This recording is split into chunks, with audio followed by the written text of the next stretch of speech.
क्या आप एक लॉ एस्पिरेंट हो और क्या आप सोच रहे हो कि आपको लॉ पढ़ना है? क्या आपने अपना 12th एग्ज़ाम क्लियर कर लिया है? अगर ऐसा है, अगर आपको लॉ में इंटरेस्ट है, अगर आप लॉ का 5 इयर्स का कोर्स करना चाहते हो तो ये वीडियो आपके लिए ही है। So welcome to this channel pencil icon. आज के हमारे इस वीडियो में हम बात करने वाले हैं लॉ सेट के most important questions for the entrance exam. So अगर आप लॉ पढ़ना चाहते हो और अगर आपको क्वेश्चन समझना है, पेपर पैटर्न देखना है, तो ये वीडियो आपके लिए है।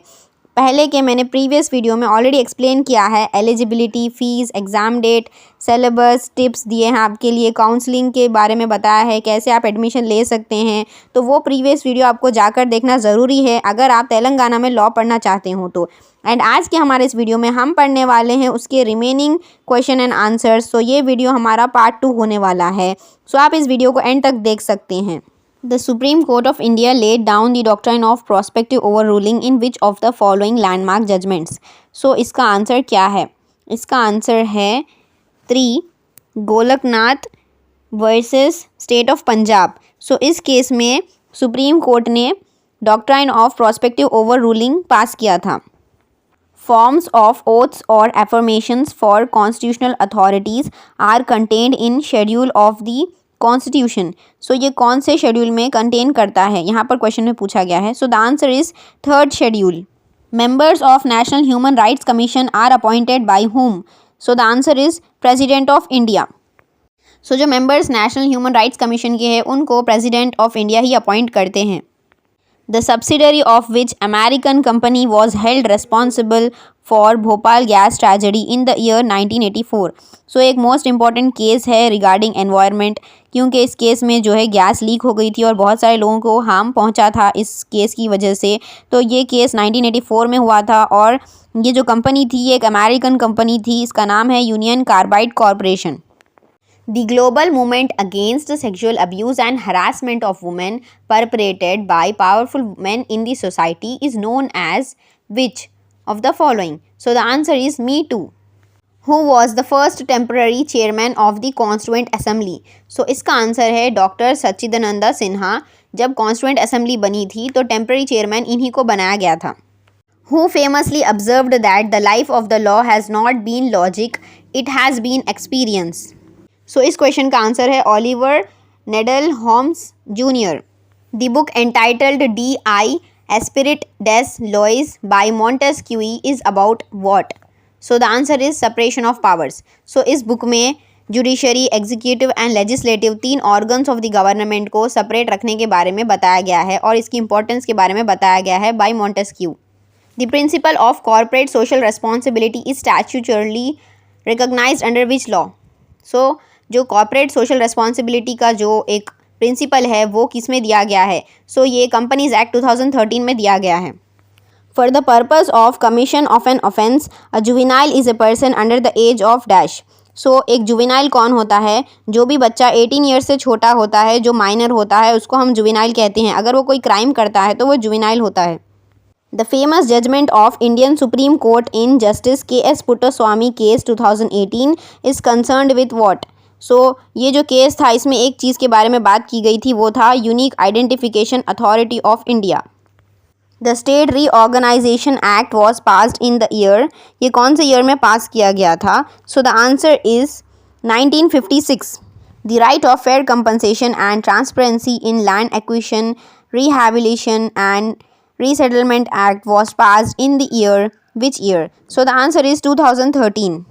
Who among the following judges of the Supreme Court of India was superseded by his junior judge for appointments as Chief Justice of India? So वो कौन से जज थे जिनको रिप्लेस किया गया by the another junior judge? So the answer is Justice Hansraj Khanna. Which of the following laws recognized the liability of a celebrity for endorsing a product proved to be defective?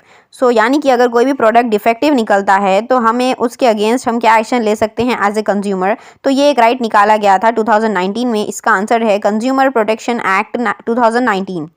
The act of making a false spoken statement damaging the reputation of a person is known as dash. यानी कि किसी के बारे में भी झूठी बातें कहना, अफवाहें फैलाना, उनका रेपुटेशन हर्ट करना, उसको हम क्या कहते हैं? उसको हम कहते हैं स्लैंडर. एंड लाइबल जो होता है वो एक रिटन फॉर्म ऑफ डेफेमेशन होता है, लेकिन जो स्पोकन फॉर्म ऑफ डेफेमेशन है वो स्लैंडर है. Witnessing the execution of an instrument and affixing signatures certifying such execution by an executant is called as dash. यानी कि दूसरों के साइंस को, सिग्नेचर्स को देखना, विटनेस करना और उसको एग्जीक्यूट करना, इसको हम क्या कहते हैं? इसको हम कहते हैं अटेस्टेशन. जब भी हम नोटरी की दुकान में जाते हैं या फिर कोई भी एडवोकेट के पास जाते हैं जो हमारी नोटरी करके देते हैं, स्टैम्प्स पे अटेस्टेशन करते हैं, उस चीज़ को हम अटेस्टेशन कहते हैं, जिसमें हमें साइन, सिग्नेचर्स का काम होता है. A member of a public service commission shall hold office for a term of how many years? So the answer is 6 years. No tax shall be levied or collected except by whom? So the answer is authority of law. यानी कि सिर्फ law की authority ही tax ले सकती है, बाकी के दूसरे लोग टैक्स नहीं ले सकते हैं. The Scheduled Caste and Scheduled Tribes Prevention of Atrocities Act was enacted in the year which year? So the answer is 1989. Which recent state enactment provides the death penalty for offences like rape, gang rape and speeding up trials for such offence within 21 days? यानी कि कोई भी अगर ऐसा crime करता है तो उस इंसान को डेथ पेनाल्टी दी जानी चाहिए. ऐसा एक रिसेंट स्टेट में एनैक्टमेंट किया गया है. वो एनैक्टमेंट का नाम है the Andhra Pradesh Disha act 2019. Where a proclamation of emergency is in operation, the right to move any court for the enforcement of fundamental rights, except those guaranteed under dash, can be suspended. यानी कि article 20 and 21 दो ऐसे rights है, उसको suspend नहीं किया जा सकता है. बाकी सभी राइट्स एमरजेंसी के टाइम पर बंद कर दिए जाते हैं, यानी कि वो राइट्स अब एक्टिव नहीं होते हैं. इंसान के फ्रीडम राइट्स, जो फंडामेंटल राइट्स है, वो एक्टिव नहीं होते हैं.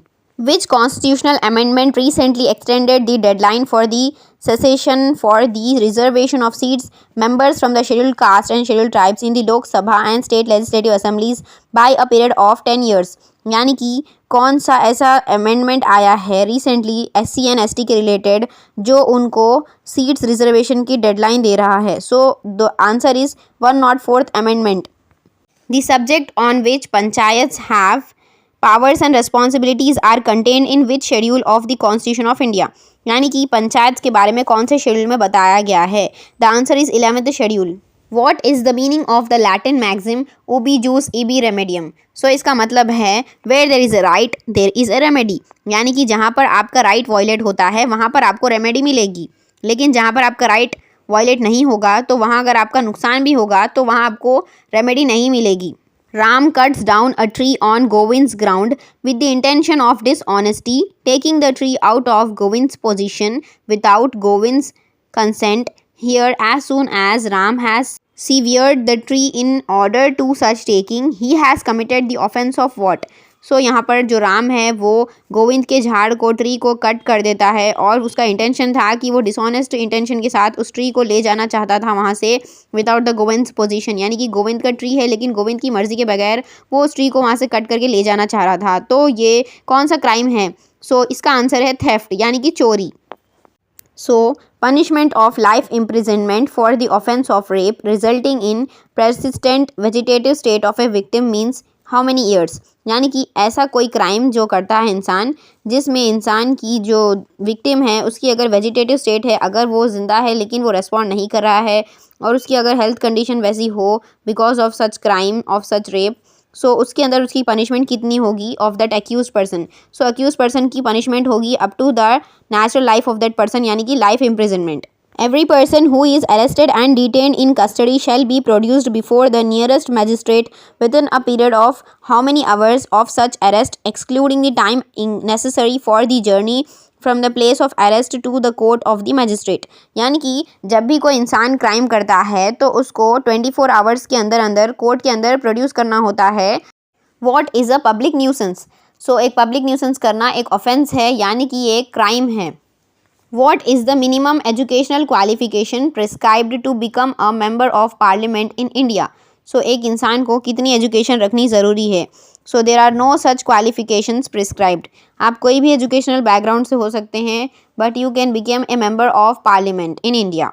Any facility from where access to the internet is offered by any person in the ordinary course of business to the members of the public under the Information Technology Act 2000 is called as cyber cafe। जैसे हम कोई भी चीज़ खाने पीने के लिए cafe जाते हैं, उसी तरह से हम अगर हमें इंटरनेट का यूज़ करना है तो हम वहाँ पर पे करके साइबर कैफ़े जाते हैं, जहाँ पर हम इंटरनेट ले सकते हैं कुछ पैसे पे करके, और वहाँ पर हमें अच्छी जगह दी जाती है, कन्वीनियंट स्पेस दी जाती है, जहाँ पर हम इंटरनेट के सारे काम कर सकते हैं, जैसे फ़ोटो स्कैनिंग, ब्राउजिंग या कुछ भी करना हो तो। So guys, that's it for today's video. We have done 30 MCQs in this video and आपको पहले part 1 watch करना चाहिए. Link is in the description. So comment your doubts below. If you have any doubts, you can ask me freely. And see you in the next video and all the best for your exams.